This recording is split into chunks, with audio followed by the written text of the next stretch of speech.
Hola, Dios les bendiga a todos que me ven por aquí.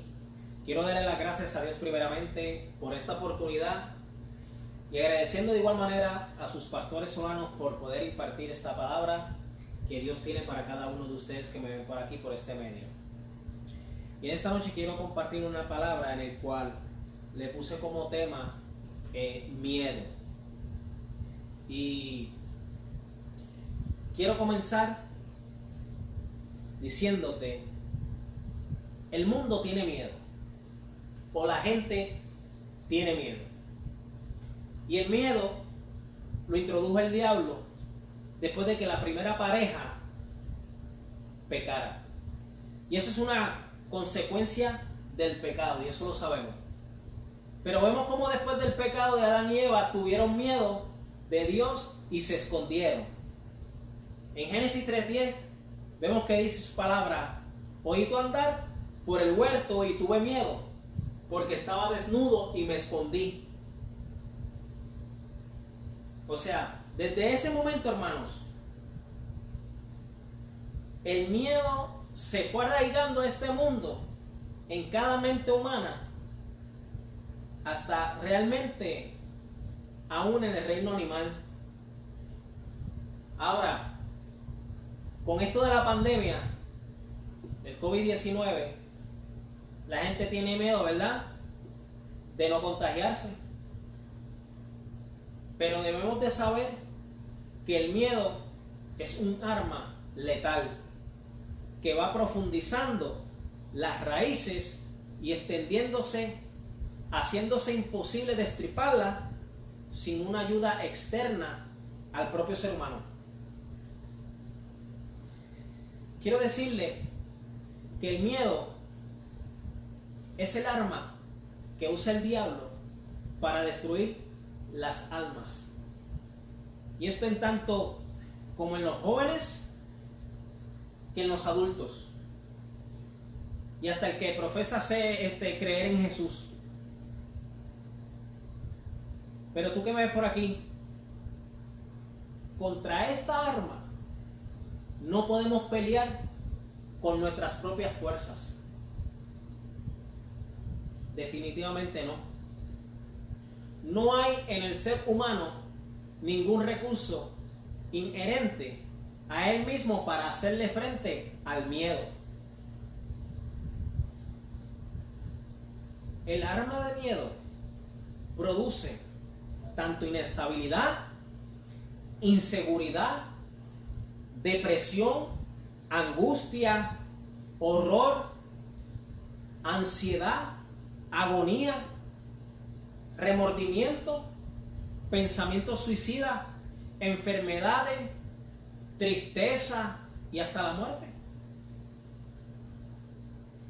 El enemigo tiene un ejército bien organizado para disparar su arma a cualquier ser humano. No importa su edad, ni su credo, ni su procedencia, ni su nivel social. Porque con esta arma puede afectar nuestro sistema nervioso, que es el centro del equilibrio de nuestro organismo.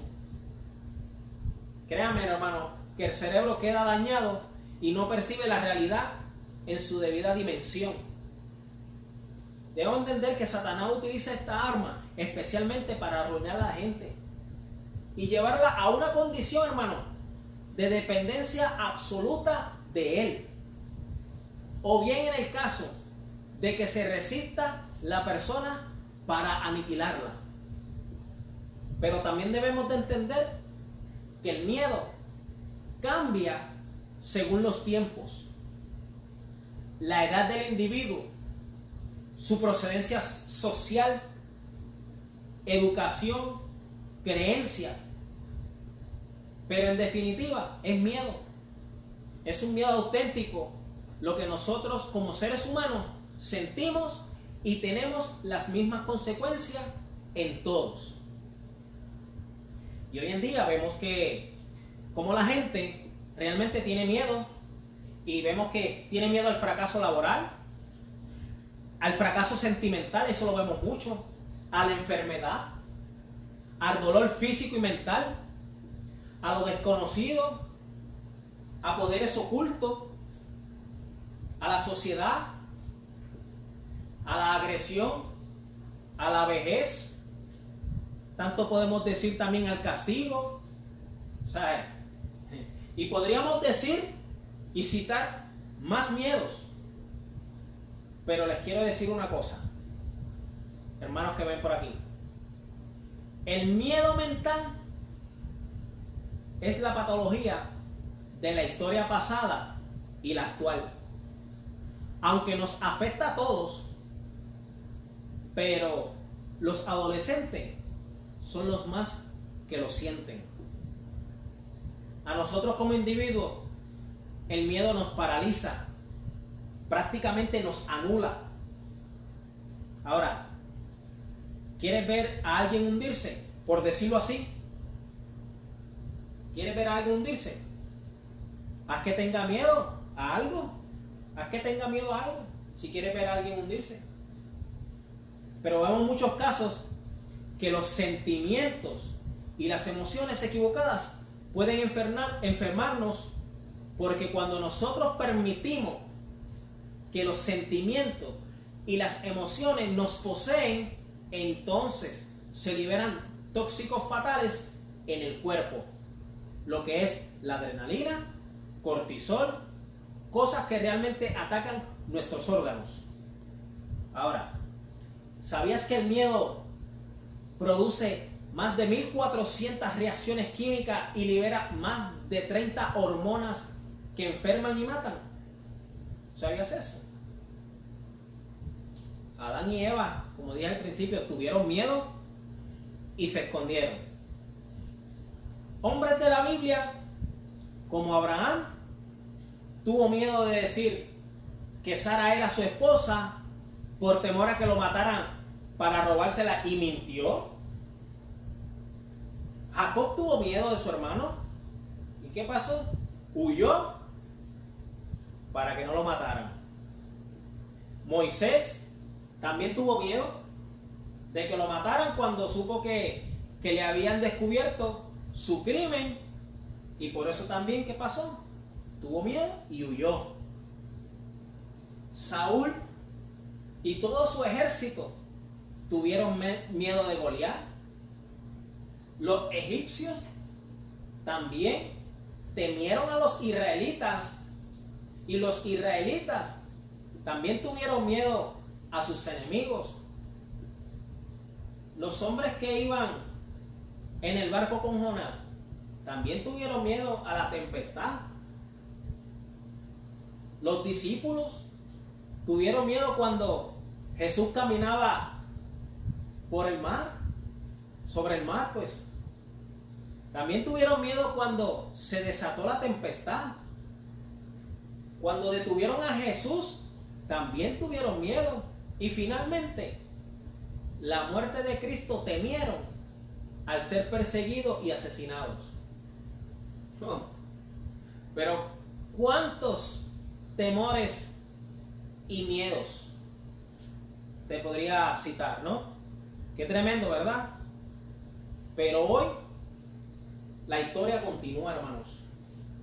Ustedes que me ven y me escuchan por aquí, la historia continúa.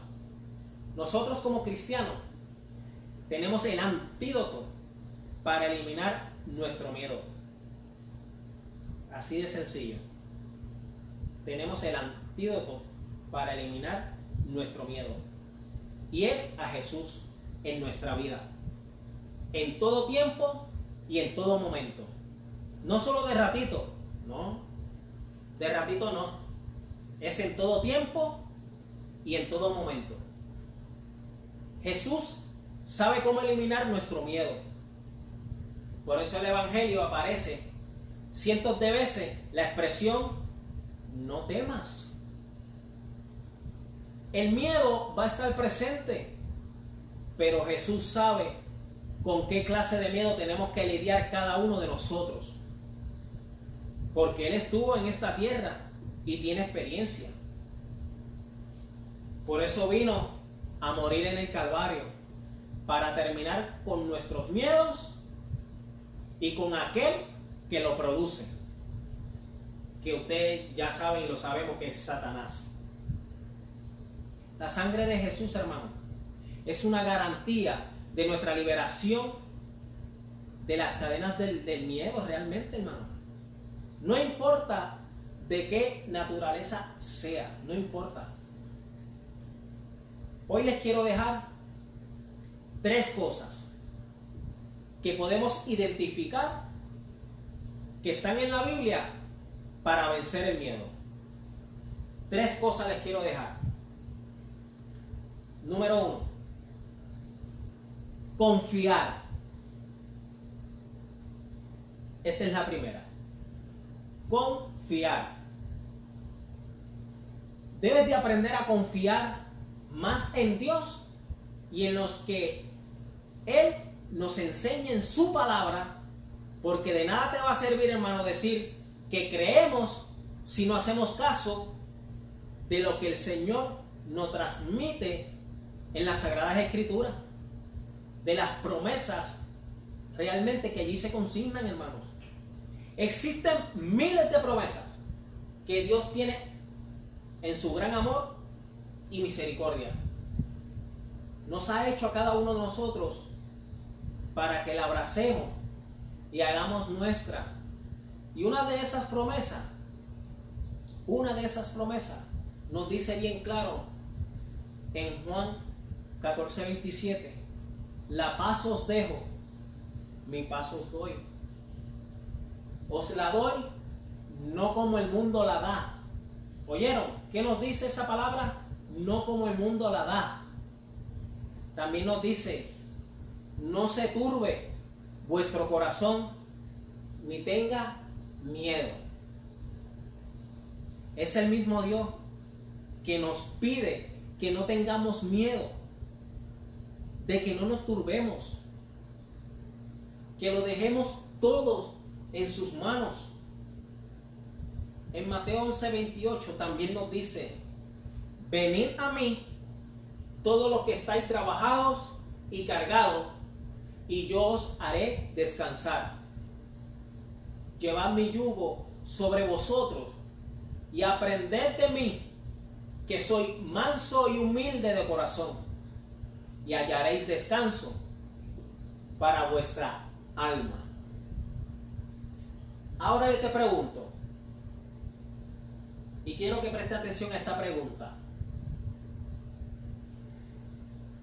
¿Qué pensaría un padre responsable y amante de sus hijos si sus hijos mostraran desconfianza hacia su padre o hacia su palabra, por decirlo así?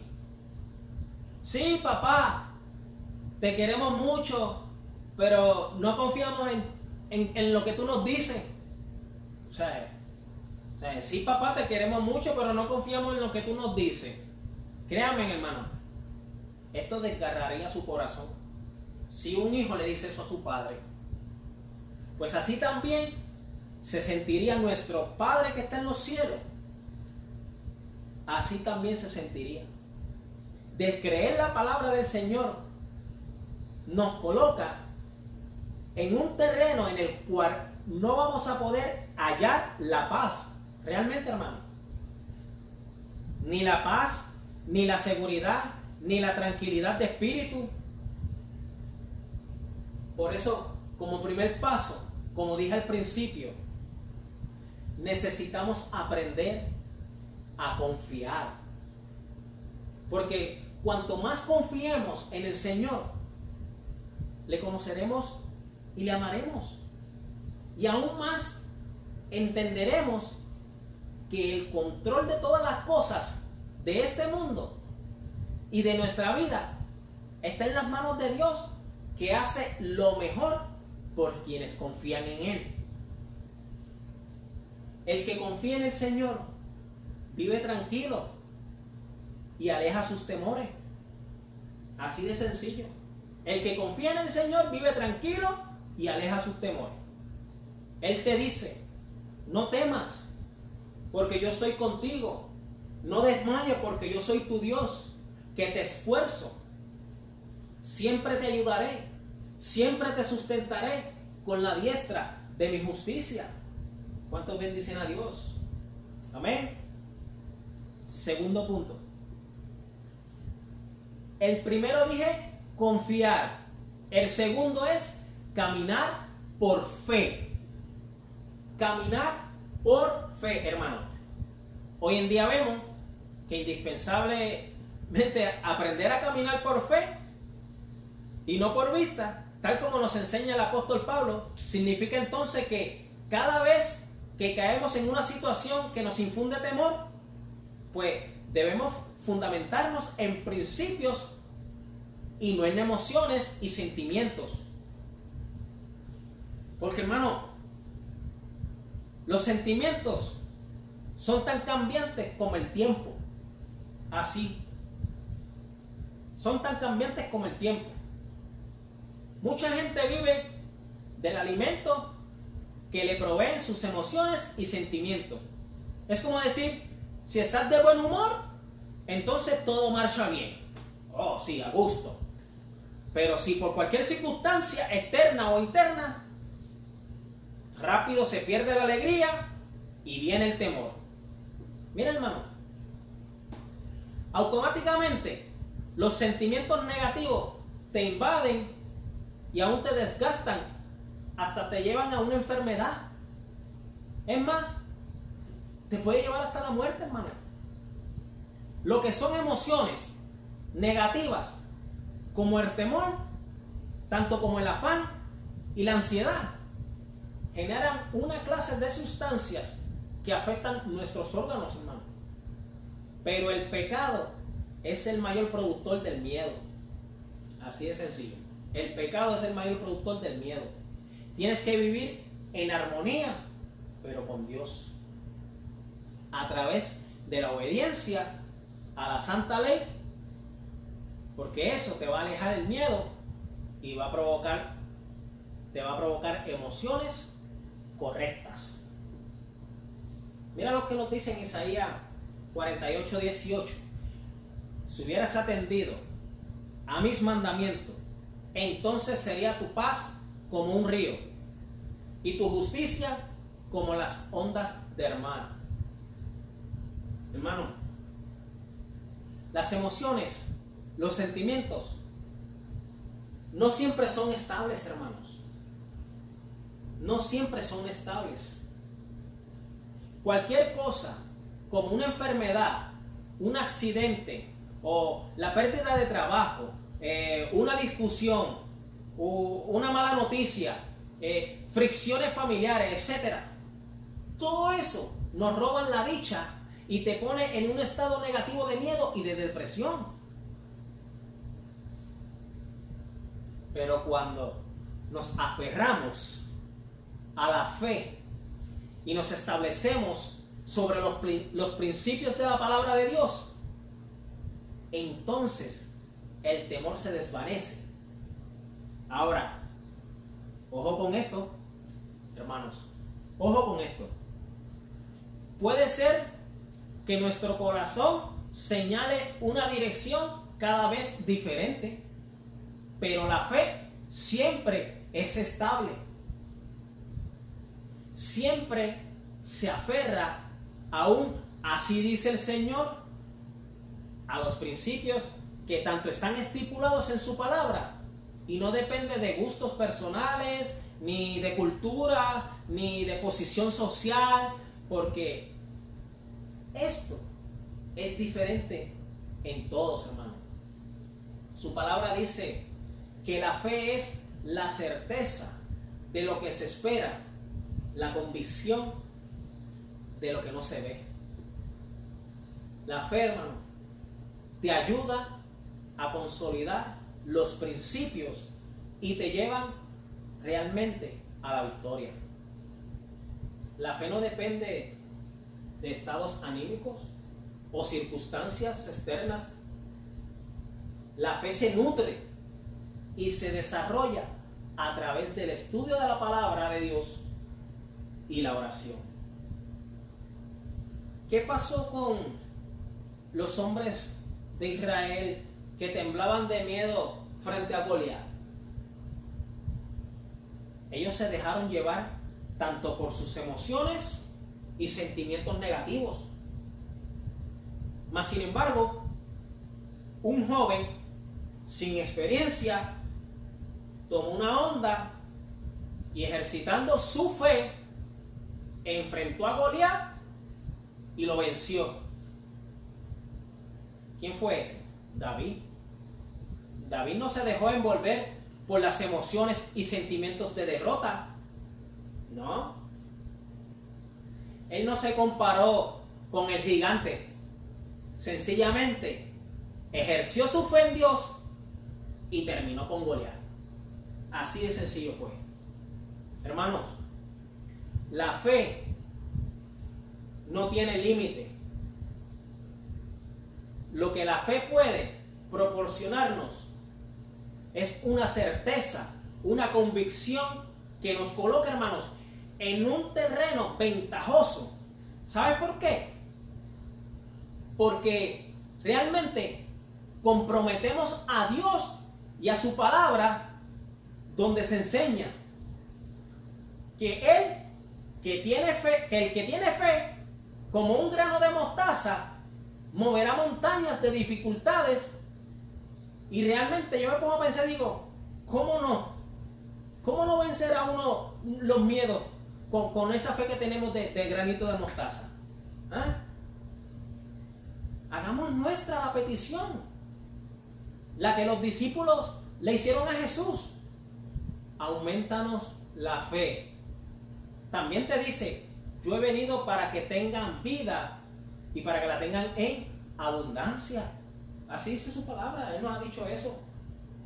Ahora, tercero y último, olvidar el pasado. Yo te ilustraría el pasado como si tuvieras una cadena gruesa y pesada que te hace presión y te crea temor. De esas que no puedes dar un paso hacia adelante porque estás siempre centrado en el pasado. El pasado, hermano, te ahoga, te deprime, te asusta. Es como un fantasma que te persigue. Así es el pasado. Y debemos de aprender, a romper esa fijación. En la Biblia nos habla que no nos acordemos de las cosas pasadas ni recordemos las cosas antiguas. Ahora bien, déjate digo algo. El pasado tiene validez porque es parte de nuestra historia. Oigan bien esto. El pasado tiene validez porque es parte de nuestra historia, pero no es nuestra historia completa. ¿Estamos aquí?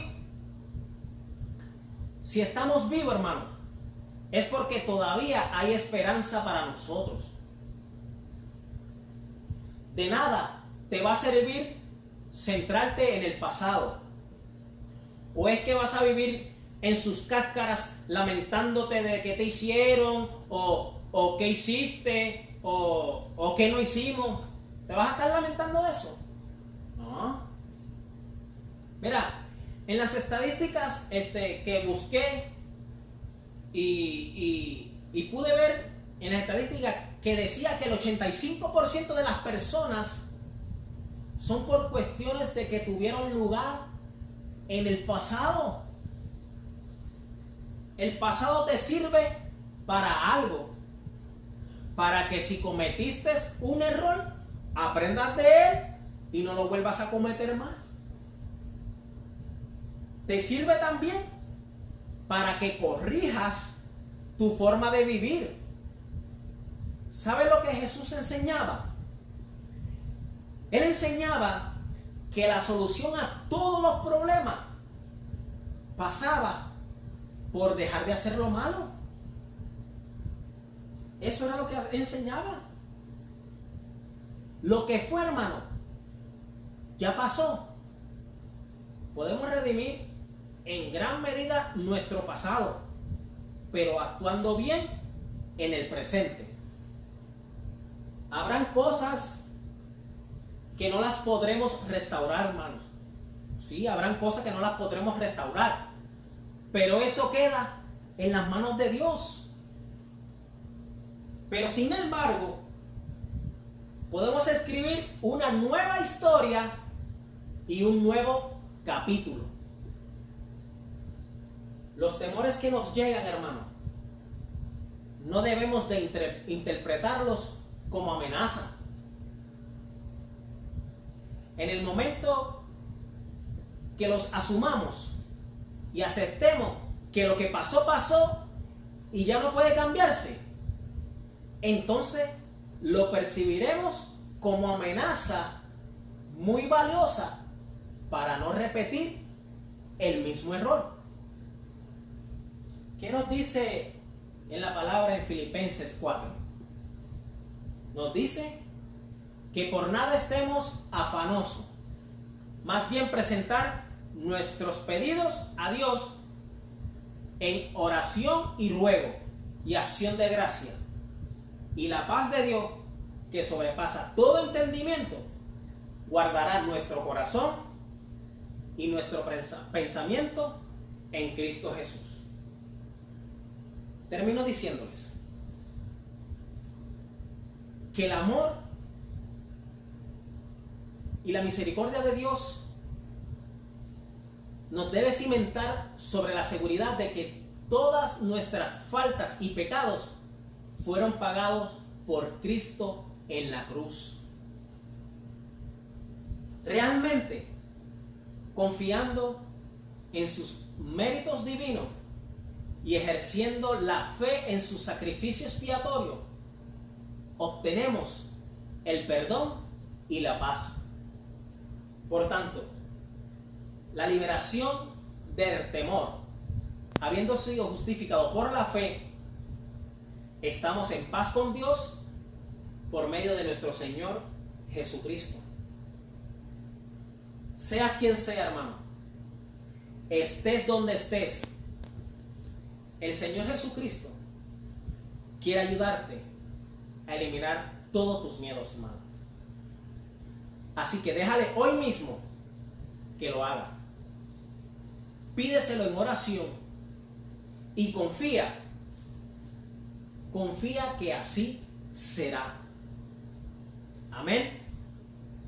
Dios te bendiga. Bendiciones.